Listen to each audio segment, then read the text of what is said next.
guys have done a really good job in fourth quarters. I think we outscored them by 18 yet last night in the fourth, and teams are not shooting great percentages from the three-point line in the fourth. So, these guys have really done a great job leaning into that part of it, and that was kind of the message going into it, was the physicality, and we got to play to our identity and constantly try to play fast.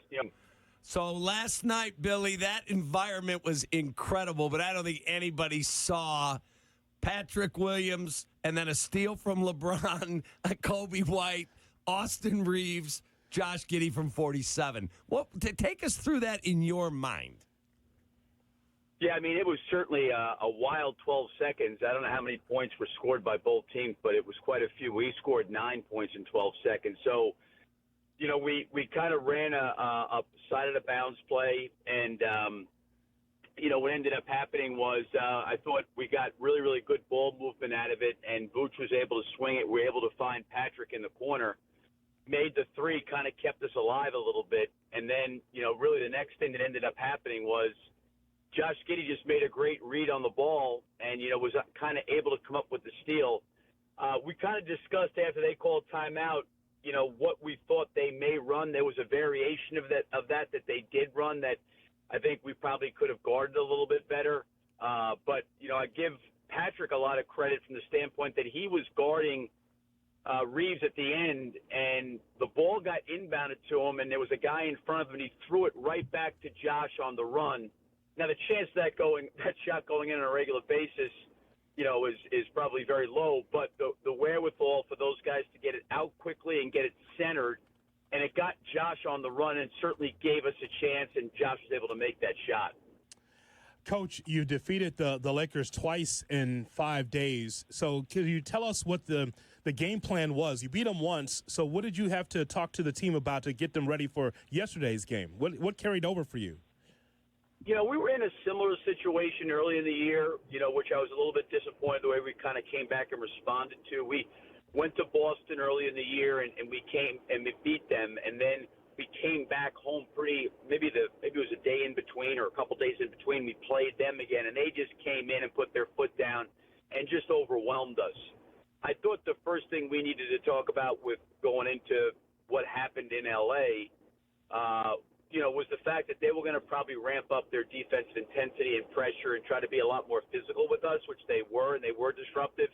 I didn't think we played a great offensive game, but we kept weathering the storm and battling. And then I, said the other thing for us is just the way we've been trying to play stylistically with the pace that we've tried to make, our conditioning a factor in these games, and to realize that, it's all four quarters. And, the guys have done a really good job in fourth quarters. I think we outscored them by 18 yet last night in the fourth, and teams are not shooting great percentages from the three-point line in the fourth. So, these guys have really done a great job leaning into that part of it, and that was kind of the message going into it, was the physicality, and we got to play to our identity and constantly try to play fast. LeBron and Luka are just what I call them, and I say this in a very complimentary way. They're great manipulators of the game, and whatever coverages you throw at them defensively, they have a great ability to manipulate it and generate stuff for themselves or for others. And when they see a steady dose of the same coverages, they just figure it out and they pick it apart. So we, certainly tried to make a little bit of adjustments inside some of our pick and roll coverages.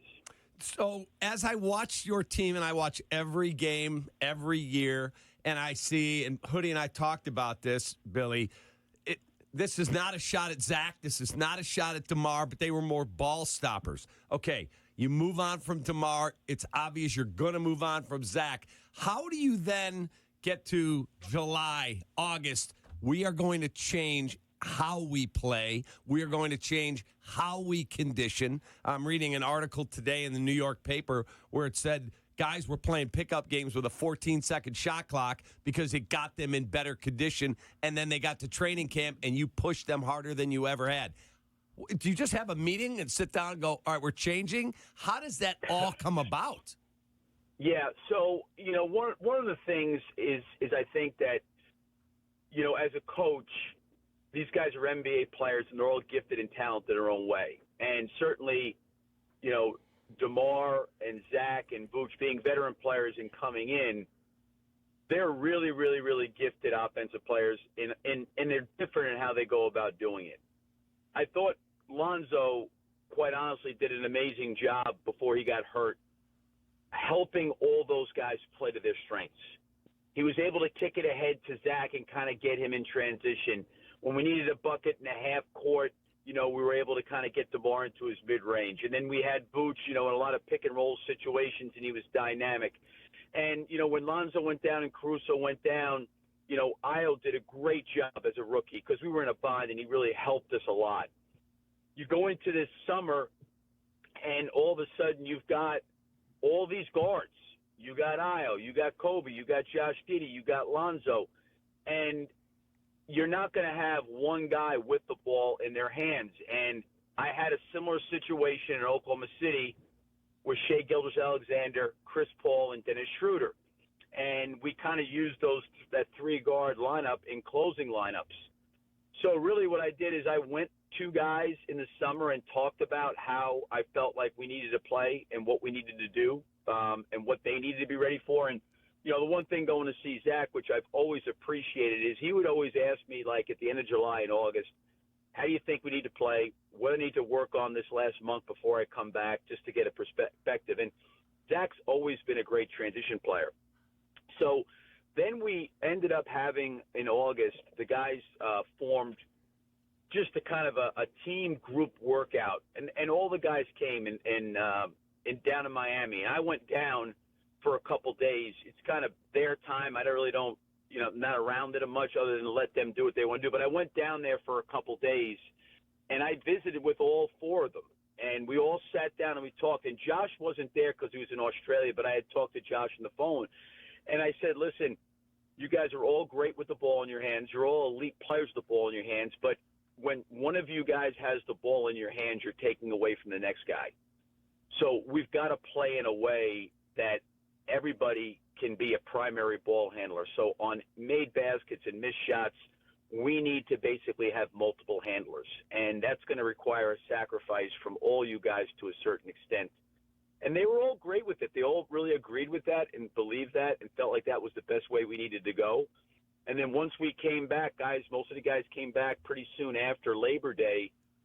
We started playing with a 14-second shot clock, and I told them that, because in the beginning it was like, well, we're trying to get back in shape. I'm like, listen, you got to understand how we need to play, and we got to start with this now. So for probably 3 weeks, they played with a 14-second shot clock, and I thought it helped us conditioning-wise to start training camp.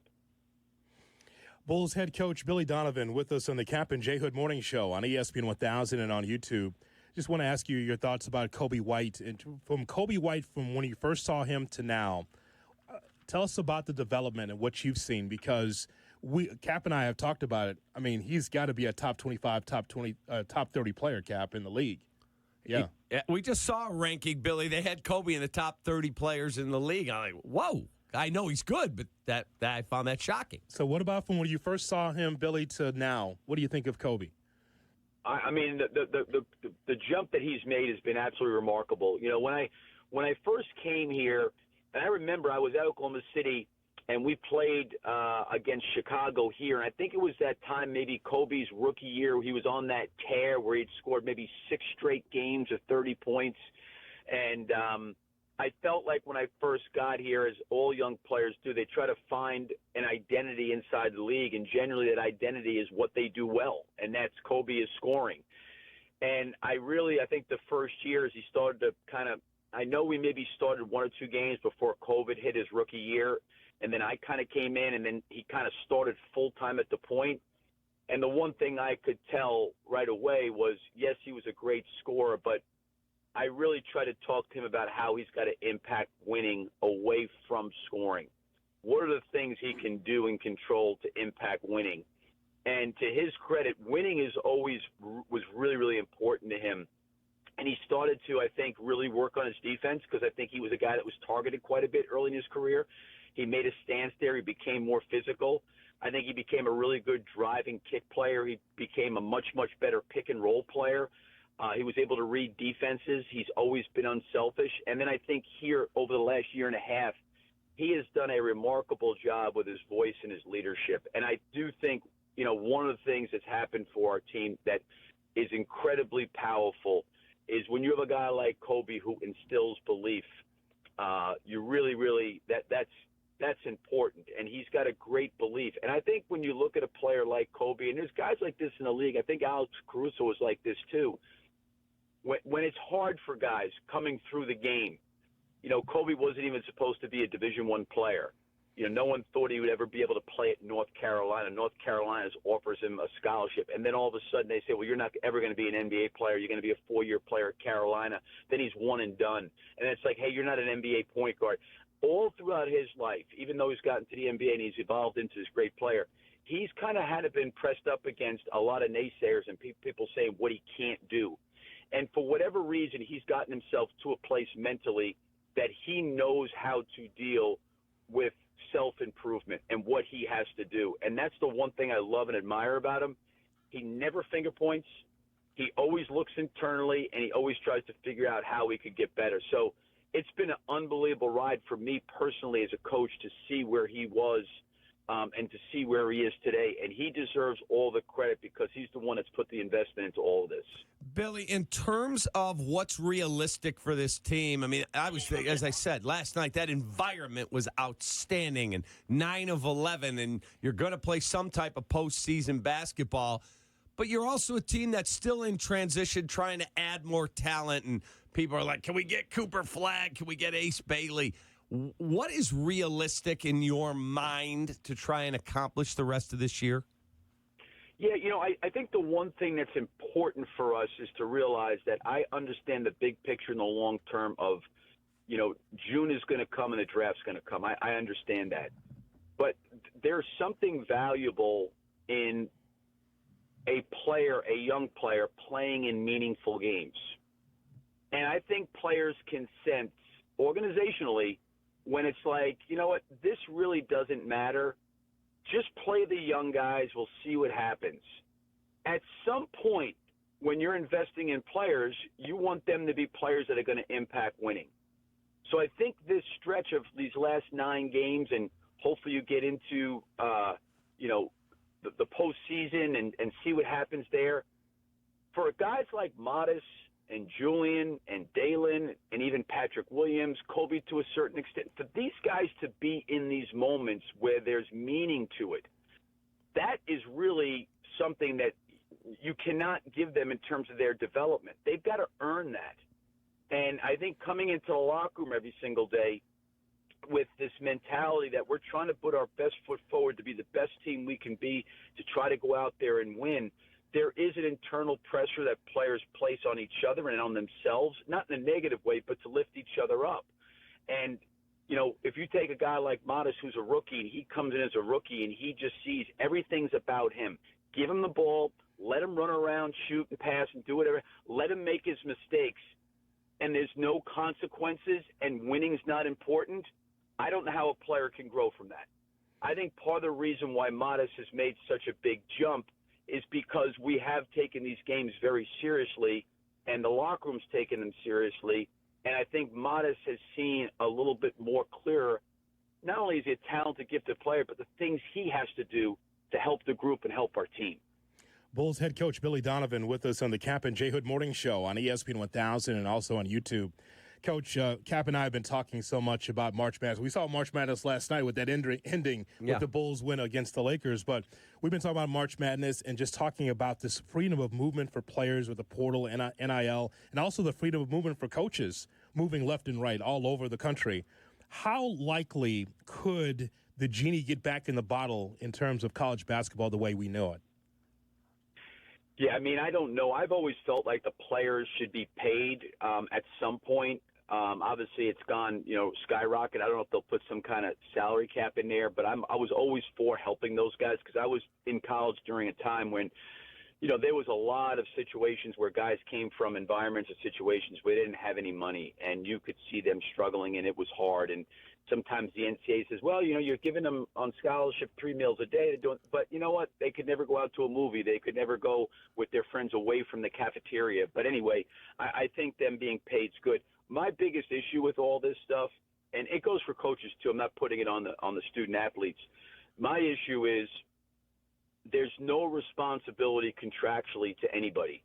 And I think for these guys, if they're fortunate enough to go overseas and play or come to the NBA and play or play professionally, they're going to sign a contract and they're going to honor it.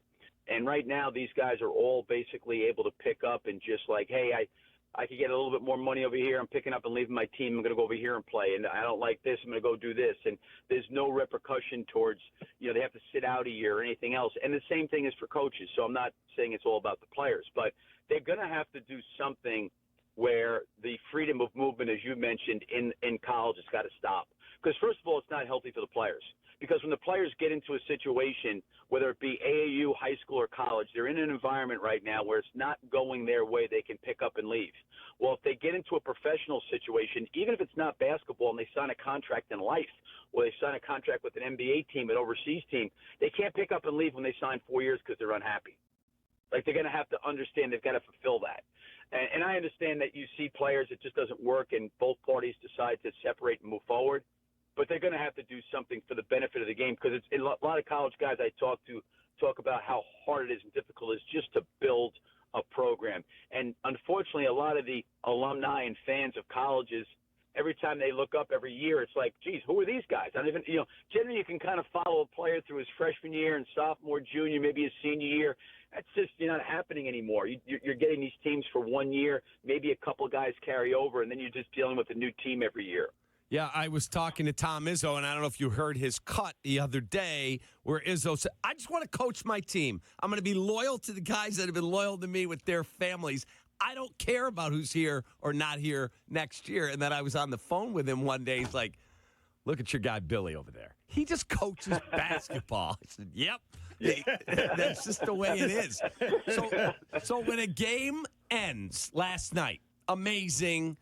You got to get up and get ready for another game. Do you allow yourself to enjoy it? Yeah, I mean, after the game's over with, it's great. It really was unbelievable, especially that last 12 seconds. You're not going to see anything like that. I mean, it was a crazy 12 seconds, and happy we were on that end of it. Listen, we were really in tough shape of getting back into the game. I give our guys a lot of credit of fighting and not giving up and just trying to find a way, and they did. So, yeah, you enjoy it, but, you get up today and, the guys come back in. We've got to clean up the game. There's some things that we can look at throughout the course of the game, end the game, that we need to clean up and get better at. And then you get on the court, probably work through some stuff and meet with some players individually, and you start watching film on Dallas. Their team has changed since the last time we played them. And then you have shoot around tomorrow and you get ready to play. But, you can enjoy it in the moment on that given night. But kind of when you go to bed and wake up the next morning, you got to move on to the next thing. We're enjoying it all day, and this run has been great, Coach. As always, we appreciate your time. Thanks for coming on the show.